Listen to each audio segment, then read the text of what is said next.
বলতে আমাদের শহীদ তর্পণের দিন।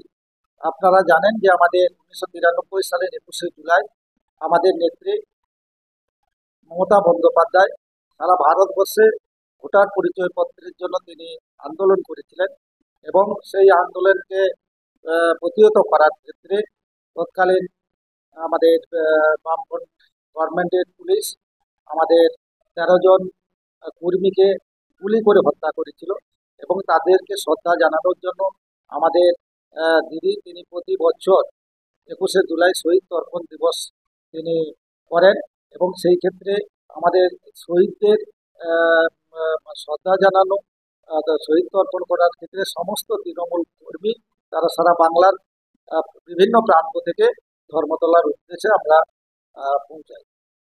অন্যরকম নয়, আমাদের 21শে জুলাই প্রথম থেকেই আমাদের একইভাবে আমাদের 21শে জুলাই আমরা উদযাপন করি, শহীদ তর্পণ করতে যাই বিভিন্নভাবে। যে 2026-এর বিধানসভাকে যে বিরাট মানে আমাদের পাখির চোখ নয়, আমরা গভর্নমেন্টে আসবো, কারণ আমাদের উন্নয়ন এবং বাংলার শান্তি মানুষ কিন্তু সামনে থেকে উপলব্ধি করছে। সেই ক্ষেত্রে যে এই 26-এ যে বিভিন্নভাবে বিজেপি বা বিভিন্ন বিরোধীরা যে ক্ষমতায় আসার যে স্বপ্ন দেখছে সেটা কিন্তু বাস্তব স্বপ্নই থেকে যাবে, বাস্তব হয়তো হবে না।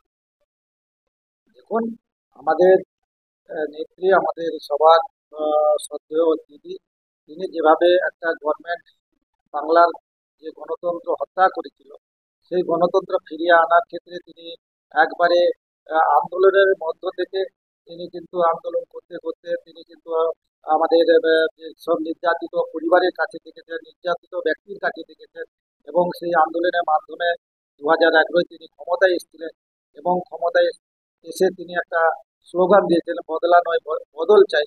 সেই বদলটা কিন্তু বাংলার মানুষ দেখেছে। বাংলায় আজকে রক্তক্ষয়ী সরকার নেই, বাংলায় আজকে বয়কট নেই, আজকে ধর্মঘট নেই, আজকে বাংলা শান্তির মাধ্যমে উন্নয়ন হচ্ছে, মানুষ নিশ্চিন্তে ঘুমোতে পারছে। বিগত দিনে যদি 2011 আমরা ইতিহাস দেখি, সেখানে কিন্তু সেই জায়গাগুলো কিন্তু আমাদের ছিল না। সেই জায়গার ক্ষেত্রে আজকে যেগুলি আমরা কোনোদিনই ভাবতে পারিনি, বাংলার মানুষ ভাবতে কোনোদিন পারেনি, সেগুলি কিন্তু দিদি তার সুচিন্তিত চিন্তা ভাবনার মাধ্যমে বিভিন্ন গরিব পরিবার এবং আমাদের এসসি সংখ্যালঘু এবং মানে পিছিয়ে পড়া অর্থনৈতিকভাবে পরিবারগুলির দিকে বিভিন্ন প্রকল্পের মাধ্যমে তাদের অর্থনৈতিক উন্নয়ন কিন্তু সমৃদ্ধ করার চেষ্টা করছে। 21শে জুলাই প্রস্তুতি জোর কদমে চলছে। বিগত দিনে যে 21শে জুলাই পরপর আমাদের তৃণমূল কংগ্রেসের কর্মী সদস্যবৃন্দ বাড়ছে, তাই 21শে জুলাই সামনে রেখে আমাদের মিটিং মিছিল দেওয়াল লিখন অলরেডি আমরা শুরু করে দিয়েছি। 21শে জুলাই সামনে রেখে প্রস্তুতি সভার সময়তে মিটিং মিছিল শুরু করে দিয়েছি, চলছে জোর কদমে। লোকও এবারে ব্যাপক পরিমাণে যাবে আশা করছি।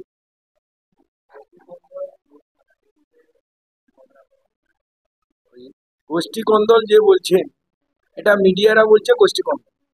কারা গোষ্ঠী কন্দলের ভাব নিচ্ছে জানেন? যারা নির্বাচন এলে কিছু পয়সা কামানোর চেষ্টা করে, যারা 11 সালের পর থেকে তারা প্রত্যেক নির্বাচনে তৃণমূল কংগ্রেস মমতা বন্দ্যোপাধ্যায়ের ছবিকে পেছনে রেখে সবসময়ের জন্য একটা চক্রান্ত করে তৃণমূলের বিরুদ্ধে কথা বলে, তারাই আবার মমতা বন্দ্যোপাধ্যায়ের ছবিকে নিয়ে বলে আমরা তৃণমূল।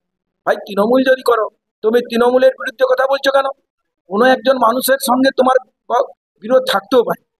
তুমি তাই নয় যে তুমি তৃণমূল কংগ্রেসকে হারানোর জন্য চক্রান্ত করবে আর পয়সা খাবে বিরোধীর কাছ থেকে, তারা বলবে আমরা আসল তৃণমূল। এটা আমরা মানবো কেন?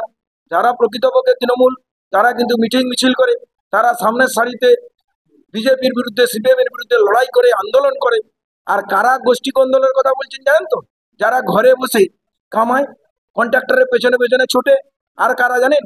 যারা মমতা বন্দ্যোপাধ্যায়ের সামনে ছবিকে পেছনে সামনে রাখে আর রোজগারের ধান্দা করে, প্রমোটিং করে, তারাই বলে গোষ্ঠী কন্দল। আমাদের মধ্যে কোনো গোষ্ঠী কন্দল নেই। তৃণমূল কংগ্রেসের সারা পশ্চিমবাংলায় তৃণমূল কংগ্রেসের যে মমতা বন্দ্যোপাধ্যায়ের ছবিকে সামনে রেখে আমরা আন্দোলন করছি বিজেপির বিরুদ্ধে, সাম্প্রদায়িক উস্কানির বিরুদ্ধে।